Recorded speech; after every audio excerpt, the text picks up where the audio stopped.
হ্যাঁ বন্ধু তুই আজকে চা খাওয়াবি? হ্যাঁ ভাই লও আজকে চা খাওয়াবা। হ্যালো না আজকে না 10 তারিখে। বন্ধু আজকে একটা মুড়ি পেটি দিয়ে দে। হ্যাঁ হ্যাঁ বন্ধু আজকে একটা মুড়ি বাটি টিয়া দিস কিছু। না রে বন্ধু 10 তারিখে। 10 তারিখ? ভাই দেখছো আজকে বৃষ্টি কি সুন্দর পড়তে আছে, আজকে যদি বুনা খেসুরি হইতে অনেক ভালো হইতে। এর লিগে তো বেটা সজীবটা ডাকছি বেটা, বুঝছস না কে? এ বন্ধু অনেক বৃষ্টির নামছে রে। এ বেটা তুই আইছিস বেটা?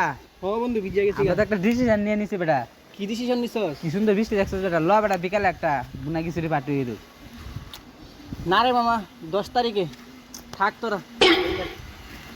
এ কি यार যে সময় কি হেডি কয় 10 তারিখে? 10 তারিখ কি হইছে, এমন কি হইছে 10 তারিখ? ল সমস্যা নাই, আমরাও কম না। নেক্সট ডে দেখতেছি 10 তারিখ কেমনে হয়। কি রে এত দেরি করতেছে রে? কারো একটা কল দিই। আচ্ছা ভাই ফোন দাও দিয়া রে। এ বেটা কই তুই, চালু করে আয়। হ্যাঁ ভাই আইতেছি হ্যাঁ ভাই বাসায় একটু কাজ ছিল। তোর এতক্ষণ লাগে আইতে এই জায়গায় দিয়া? আরে বন্ধু একটু বাসায় কাজ ছিল। ও বেটা যাই আমি এক জায়গায়। এ বন্ধু তোরা নাকি কক্সবাজার যাস? হয় বেটা কি বন্ধু আমারে নিয়ে যা। থাক বন্ধু 10 তারিখ যা। বন্ধু 10 তারিখে যাইও। ব্যাপার না বেটা 10 তারিখ। 10 তারিখ কইতে কইতে আমার ফোনটাই খাওয়া। 10 তারিখ